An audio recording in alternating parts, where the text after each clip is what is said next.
والضحى واللیل اذا سجا صدق اللہ العظیم۔ کریمہ ببخشۂ برحال با کہ ہستیں اسیرے گمندے ہوا،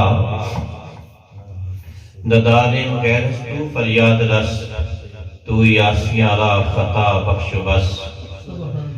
در دل مسلم مقام مصطفیٰ، آبروئے ماں سے نام مصطفیٰ۔ گنج بخش فیض عالم مظہر نور خدا، ناکسارا پیر کاملانہ رہنما۔ نہایتی واقع احترام علماء کرام، سناخان مصطفیٰ، بانی محفل اور عوام اہل سنت، اللہ تبارک و تعالیٰ کا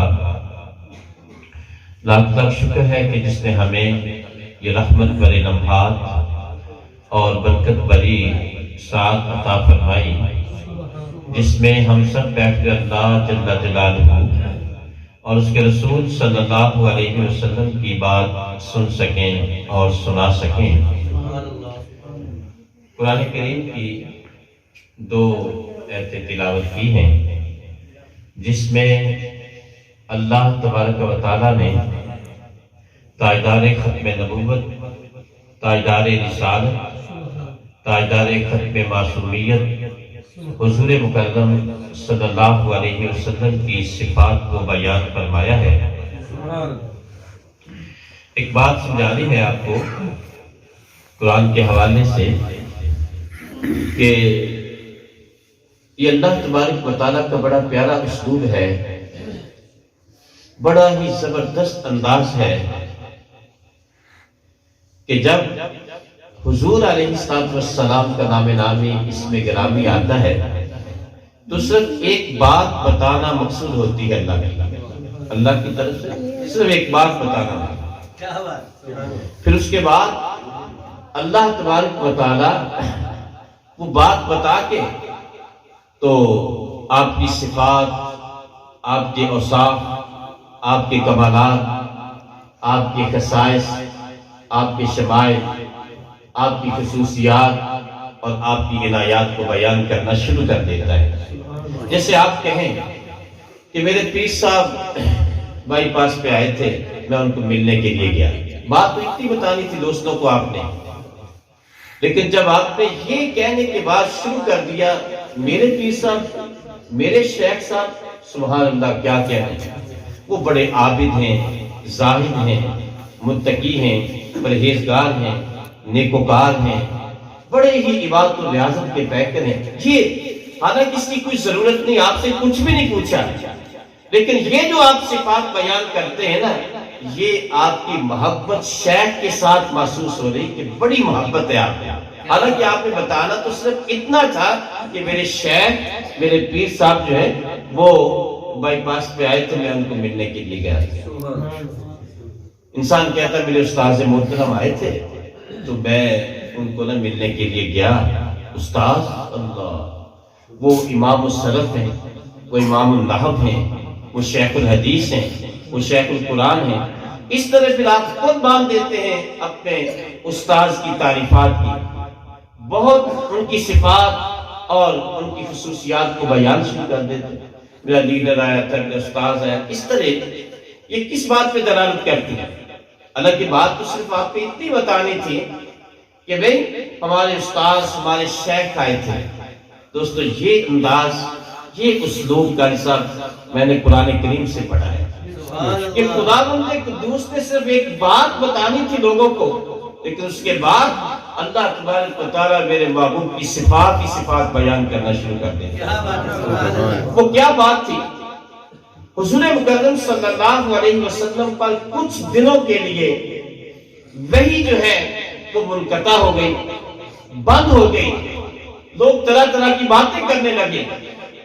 اتنی دیر میں اللہ تعالیٰ نے کہا کہ وَالضُّحَىٰ، پیارے محبوب آپ کے چہرے کی قسم ہے، وَاللَّيْلِ اِذَا سَجَا، آپ کی زلفوں کی قسم ہے، مَا وَدَّعَكَ رَبُّكَ وَمَا قَلَىٰ، تیرے رب نے تجھے نہیں چھوڑا۔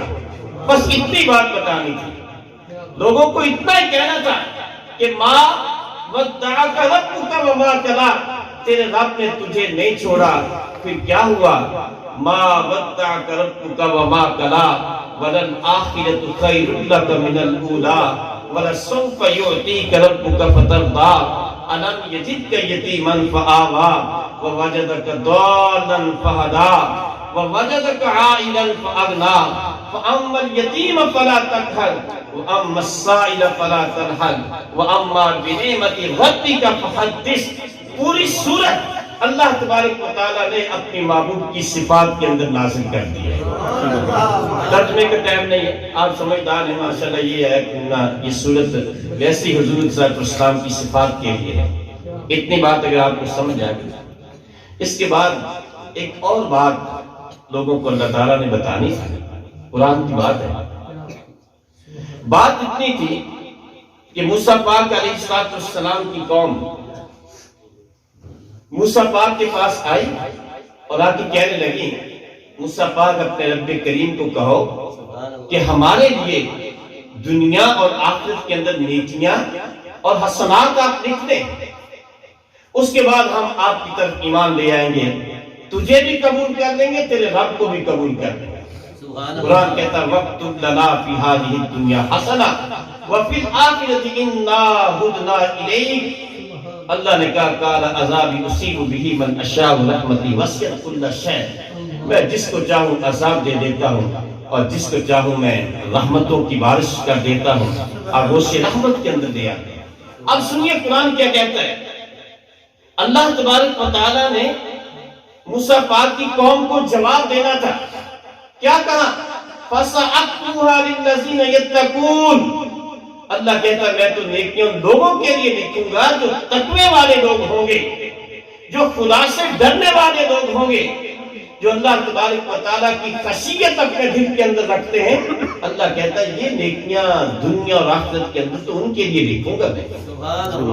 فَسَأَكْتُبُهَا لِلَّذِينَ يَتَّقُونَ وَيُؤْتُونَ الزَّكَاةَ، زکات ادا کرنے والوں کے لیے، وَالَّذِينَ هُمْ بِآيَاتِنَا يُؤْمِنُونَ، جو ہماری آیات بینات پہ ایمان رکھتے ہیں، ان کے لیے یہ نیکی اور حسنات لکھوں گا۔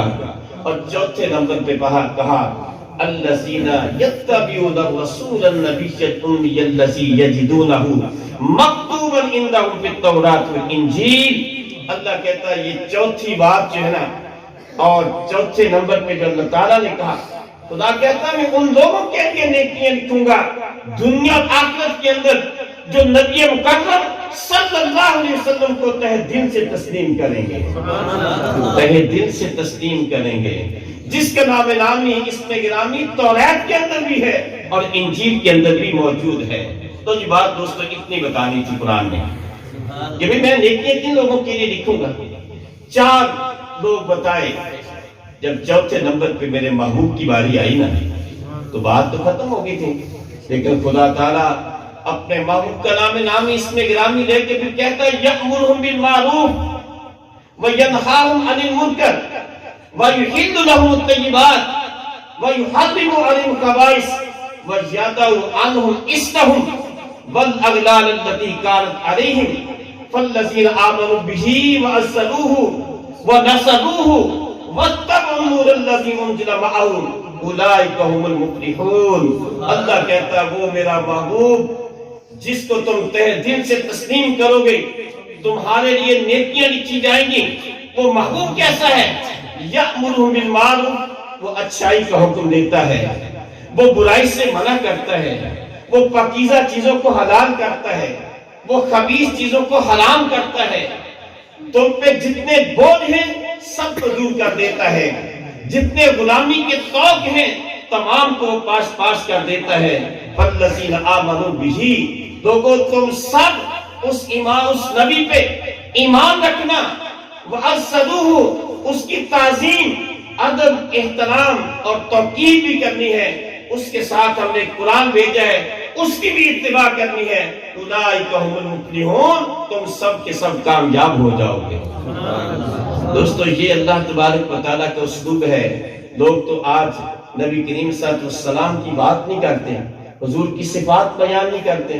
میں کہتا ہوں نبی کریم صلی اللہ علیہ وسلم کی صفات کی بات آپ کے کمالات کی بات، آپ کے معجزات کی بات، آپ کی خصوصیات اور عنایات، جتنے آپ کے خصائص اور فضائل ہیں، سب کو ادا کرنا، سب کو بیان کرنا، یہ سنت الہی ہے۔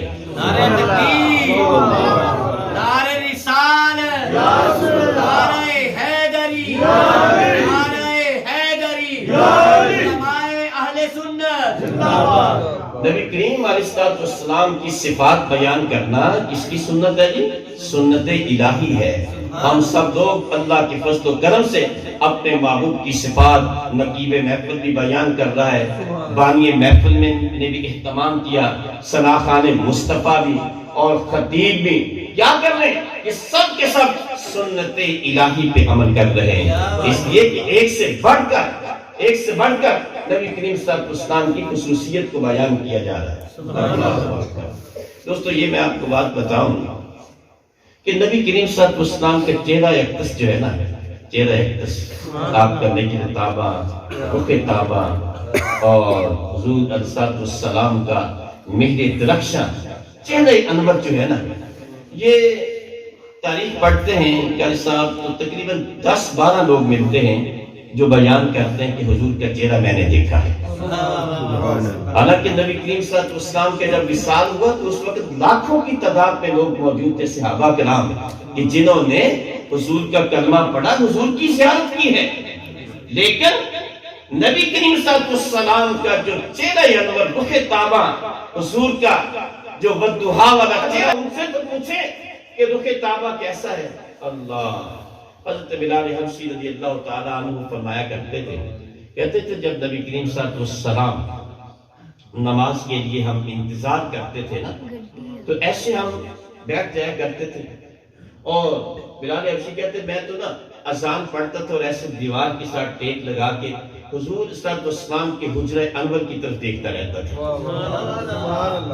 حجرہ انور کی طرف دیکھتا، بس میری اور کوئی ڈیوٹی نہیں تھی، اذان پڑھنی میں نے، اذان پڑھ کے بس حجرے کی طرف کہ کب نبی کریم صلی اللہ علیہ وسلم قدم رجا ہوتے ہیں، کب خلامہ نبی کریم صلی اللہ علیہ وسلم تشریف لاتے ہیں، میں بس ان کی طرف دیکھتا ہوں۔ اب جنہوں نے دیکھا ہے چہرہ، حضرت بلال حبشی رضی اللہ تعالیٰ عنہ کہتے ہیں جب میں حضور کا چہرہ دیکھتا تھا نا تو مجھے یوں محسوس ہوتا تھا جیسے ورقۃ المصحف، جیسے قرآن کے اوراق ہیں، قرآن کے اوراق ہیں جیسے۔ یہ کون کہتے ہیں؟ جنہوں نے دیکھا ہے چہرہ انور، وہ کہتے ہیں حضور کا چہرہ یوں محسوس ہوتا تھا ورقۃ المصحف، جیسے قرآن کریم کے اوراق ہوا کرتے ہیں۔ اللہ اکبر۔ حضرت جابر بن سمرہ رضی اللہ تعالیٰ عنہ کہتے ایسے میں رات کو باہر نکلا تو نبی کریم علیہ السلام نے دھاری دار سرخ رنگ کی نا ایک چادر یمنی جو ہے نا وہ اپنے اوپر لی ہوئی ہے، ادھر 14ویں کا چاند جو ہے یہ بھی اپنی پوری آب و تاب کے ساتھ جگمگا رہا ہے۔ میں باہر دیکھتا ہوں، نکلتا ہوں، میں نے دیکھا نبی کریم صلی اللہ علیہ وسلم کے رخ تابہ کو، نبی کریم صلی اللہ علیہ وسلم کے آپ کے چہرہ انور کو، اور ایک نظر میں چاند کی طرف دوڑاتا ہوں، ایک طرف نبی کریم صلی اللہ علیہ وسلم کے چہرے پہ ڈالتا ہوں، آخرکار میرا دل کہہ اٹھتا ہے کہ چاند سے زیادہ خوبصورت نبی کریم صلی اللہ علیہ وسلم کا چہرہ مبارک ہے۔ جنہوں نے دیکھا ہے وہ بات کریں نا، ان کی بات مانیں۔ حضرت حسان بن ثابت رضی اللہ تعالیٰ عنہ نے 120 سال عمر پائی ہے، 60 سال دور جاہلیت کے اندر ہے اور 60 سال آپ کے دور اسلام کے اندر ہیں۔